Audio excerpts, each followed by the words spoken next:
Wanita yang soleha hadirin yang mulia, lebih baik doanya, lebih makbul doanya daripada 70 walinya Allah Subhanahu wa ta'ala.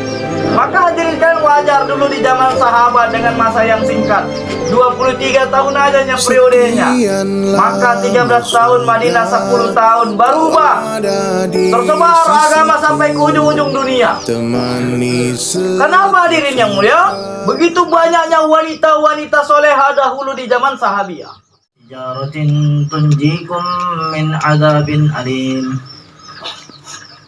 Tu'minuna billahi wa rasulihi wa tujahiduna fi sabilillah bi amwalikum wa anfusikum dzalikum khairul lakum in kuntum ta'lamun. Qala Nabiullah sallallahu alaihi wasallam,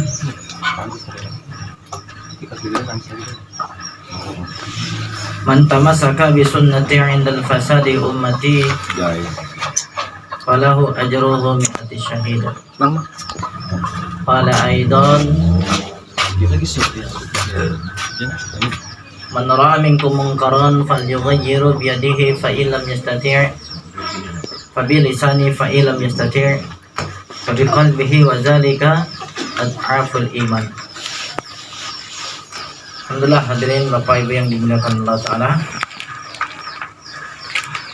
Allah Ta'ala satu-satunya zat yang maha khalik, yang menciptakan. Selain Allah Ta'ala makhluk ini yang diciptakan. Allah yang menciptakan, makhluk yang diciptakan. Allah Ta'ala ciptakan seluruh makhluk. Dulunya makhluk ini tak ada. Apa itu makhluk? Yang dulunya tak ada, yang nanti pun tak ada. Nah, itulah makhluk. Yang dulu ada cuma zatnya Allah Ta'ala.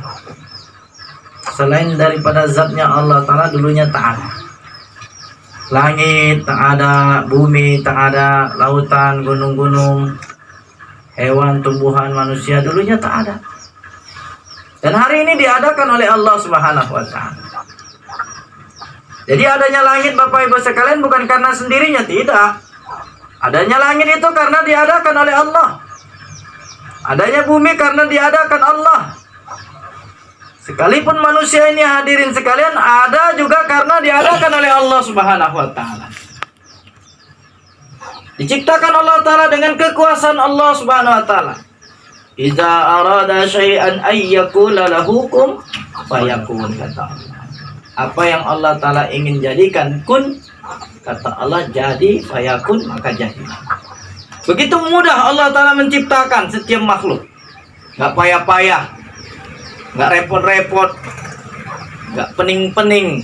Mudah Allah Ta'ala menciptakan. Gak pernah kehabisan bahan, gak pernah kehabisan model, gak pernah kehabisan bentuk. Allah Ta'ala menciptakan setiap makhluknya. 18.000 kurang lebih jenis makhluk Allah Ta'ala telah ciptakan. Dan makhluk yang terbaik Allah Ta'ala ciptakan Bapak Ibu sekalian adalah manusianya Allah Subhanahu wa Ta'ala. Laqad khalaqnal insana fi ahsani taqwim, kata Allah. Manusia ini adalah sebaik-baik ciptaan. Sesempurnanya ciptaan. Tidak ada makhluk yang lebih sempurna lagi selain daripada manusia. Jadi kalau ditanya, di mana sih kesempurnaan kita ini di sisi Allah, di mata Allah? Apa karena punya jasad seperti ini, hidung yang mancung, kuping yang besar, besar ya kupingnya, badan yang besar, kulit yang putih, yang hitam? Bukan.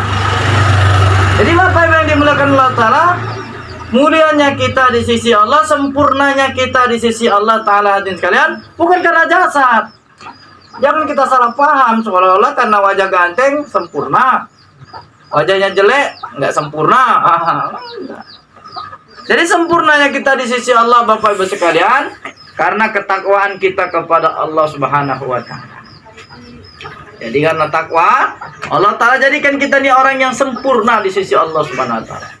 Walaupun dia di dunia ini nggak punya tangan, nggak punya kaki, tapi karena dia taat kepada Allah, maka inilah orang yang nanti sempurna di sisi Allah Subhanahu wa taala. Maka Bapak Ibu yang dimuliakan Allah Subhanahu wa taala, apa yang Allah taala ciptakan maka Allah taala yang kuasa melihara. Allah taala zat yang melihara, Malik memelihara. Semua dalam pemeliharaan Allah. Selain daripada Allah, makhluk ini nggak bisa memelihara, makhluk ini dipelihara. Makhluk ini dipelihara. Jangan sekali-kali dalam pikiran kita seolah-olah kita memelihara anak kita, seolah-olah kita melihara istri kita, suami kita, keluarga kita. Tidak.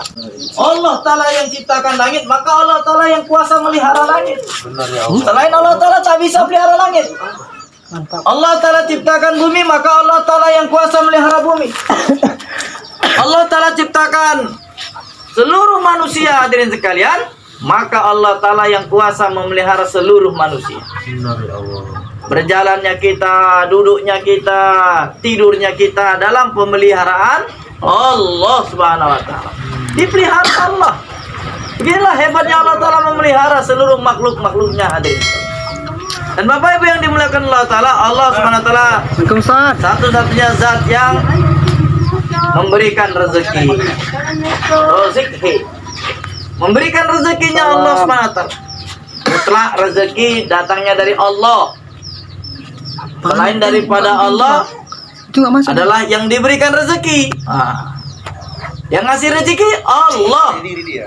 Selain Allah Ta'ala tak kuasa kasih rezeki. Jangan hari ini kita berpikir seolah-olah kebun ini datangkan rezeki, kantor ini datangkan rezeki, usaha ini datangkan rezeki. Tidak, hadirin sekalian. Yang datangkan rezeki adalah Allah.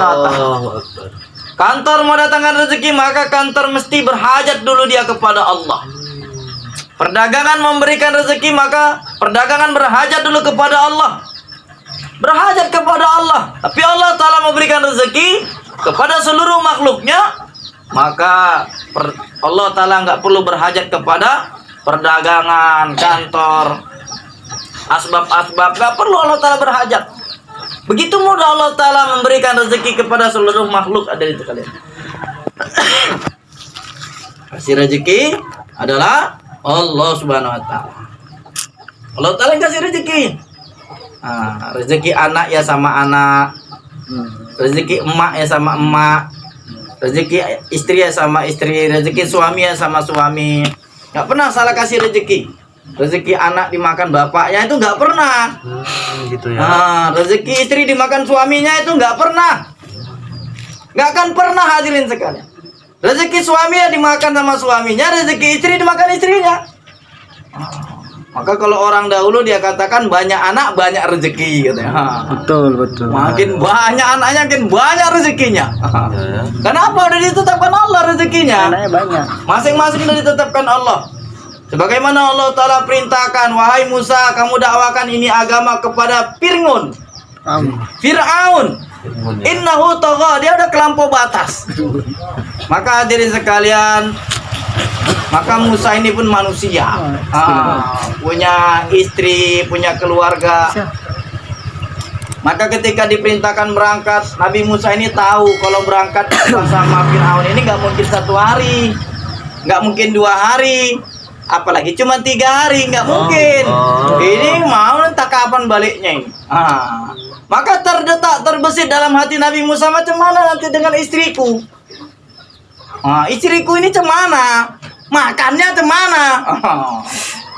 Masya Allah. Maka Allah Ta'ala mau tahu apa yang ada dalam hati Musa alaihissalam.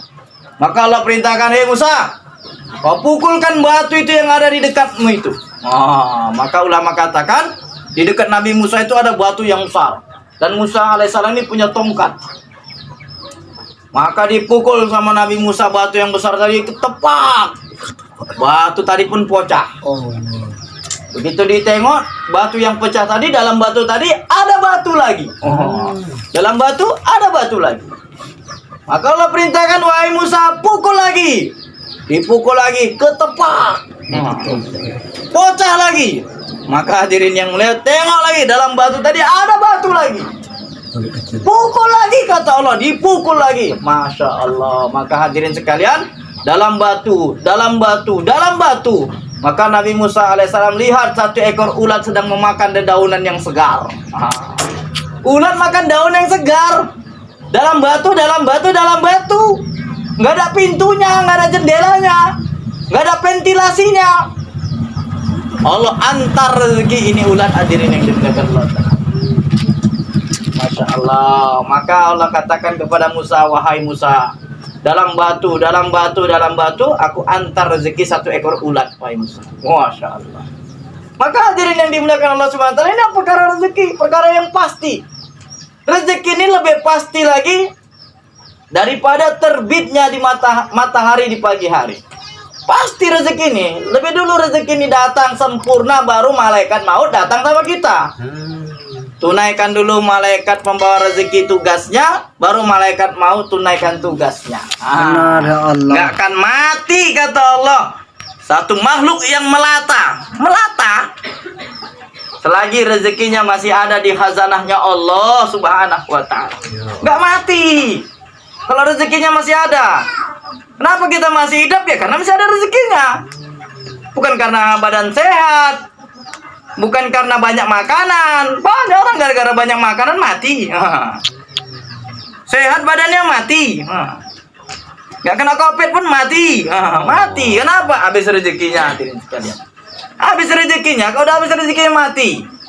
Maka hadirin yang dimuliakan Allah Subhanahu wa taala, maka inilah perkara yang sudah ditetapkan Allah. Langkah, rezeki, pertemuan, maut, ini udah ketetapan dari Allah Subhanahu wa taala.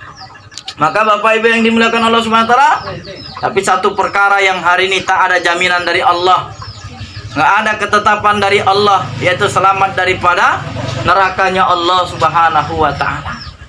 Nggak ada jaminan. Mau kau anaknya Nabi, mau kau istrinya Nabi, bapaknya Nabi, pamannya Nabi, keluarganya Nabi, nggak ada jaminan untuk selamat daripada api nerakanya Allah Ta'ala. Nggak ada jaminan. Sehingga Allah Ta'ala ingatkan dalam Al-Quran, ya ayyuhalladzina amanu ku anfusakum wa ahlikum naro.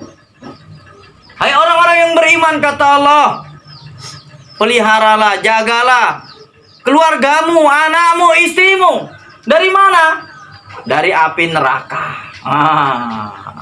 Dari api neraka. Nggak ada dalam Quran itu Allah perintahkan, hei orang beriman, jaga anakmu, binimu itu dari kelaparan, dari kemiskinan. Nggak ada. Kenapa? Lapar, miskin itu udah ketetapan Allah Subhanahu wa ta'ala. Udah ditentukan ketika kita di alam rahim. Dan ditentukan sama Allah. Tentukan ini sebagai orang yang macam mana nantinya. Orang yang miskin kah, orang yang jelek kah, yang ganteng kah, ada ditetapkan Allah Ta'ala. Udah ditetapkan Allah Ta'ala. Tapi untuk selamat daripada api nerakanya Allah Ta'ala, Bapak Ibu sekalian, perkara ini tak ada jaminan daripada Allah Subhanahu wa taala. Nggak ada jaminan. Nggak ada jaminan. Maka hadirin yang dimuliakan Allah Ta'ala, maka pentingnya perkara inilah, hadirin yang mulia, Allah Ta'ala antar agama ini sebagai sarana, jalan, cara manusia ini untuk selamat daripada murkanya Allah Subhanahu wa ta'ala. Hanya dengan amal agama secara sempurna, manusia ini akan selamat dunia, selamat nanti di akhirat. Selamat dunia akhirat ini dengan agama. Gak ada jalan lain keselamatan selain daripada jalan agama, hadirin. Masya Allah. Jadi siapa saja yang amalkan agama pasti selamat. Pasti selamat. Walaupun namanya bukan si selamat. Tapi kalau dia si selamat tak mengamalkan agama, ini selamat yang tak selamat. Maka penting perkara agama nih hadirin yang mulia, sehingga Allah antar nabi-nabi, orang-orang khusus, kekasih-kekasih Allah, Habibullah, Kalamullah, wanita yang soleha, hadirin yang mulia, lebih baik doanya, lebih makbul doanya daripada 70 walinya Allah Subhanahu wa ta'ala. Maka hadirin kan wajar dulu di zaman sahabat dengan masa yang singkat, 23 tahun aja periodenya. Maka 13 tahun Madinah, 10 tahun berubah, tersebar agama sampai ke ujung-ujung dunia. Tersebar sampai ke Inggris, sampai ke ujung-ujung dunia, sampai ke Maroko, sampai ke Barus, sampai kemana-mana sampai hadirin yang mulia. Kenapa hadirin yang mulia? Begitu banyaknya wanita-wanita soleha dahulu di zaman sahabiah. Bagaimana Aisyah radhiyallahu anha, Khadijah radhiyallahu anha, Fatimah radhiyallahu anha, Kansa radhiyallahu anha, masya Allah. Wanita-wanita tangguh yang hidup di zaman dahulu hadirin sekalian. Wanita-wanita yang siap berkorban harta diri waktunya untuk agama hadirin yang mulia. Gak apa-apa, lapar-lapar, yang penting agama ini wujud katanya, masya Allah. Bukan lagi kebunnya, anaknya Hasan Husin digadaikan sama Fatimah. Oh, untuk apa? Untuk biaya jihad, untuk biaya berangkat suaminya untuk agama. Gadaikan ini Hasan Husin sana. Digadaikan orang Yahudi. Oh, digadaikan anaknya, cucu Nabi, digadaikan untuk apa? Untuk agama. Kalau hartanya udah nyala, kurang apa kayaknya Khadijah. Habis. Semua hartanya habis. Tak ada lagi. Tak ada lagi. Habis hadirin yang dimuliakan Allah Ta'ala. Untuk apa? Untuk agama. Begitu juga kan hadirin yang mulia, satu orang sahabiah yang punya pengorbanan yang luar biasa. Anak-anaknya, suaminya telah syahid. Maka dia punya 4 anak laki-laki dewasa. Maka ketika besok dikumandangkan hayya alal jihad, hayya alal jihad, maka dia kumpulkan anaknya di rumahnya. Wahai anak-anakku, kalian lahir daripada perut yang sama, satu orang tua yang sama, ayah yang sama. Besok katakan, ketika pagi hari telah timbul, berangkat kalian satu persatu ke medan jihad sana. Berangkat sana ke medan jihad, berperang kalian. Allah. Maka hadirin yang mulia, di pagi hari berangkatlah si abangan berangkat ke medan jihad. Gak lama dengar kabar si abangan pun syahid. Berangkat lagi si adiannya. Gak lama dengar kabar si adiannya pun syahid. Berangkat lagi sampai semuanya empat syahid.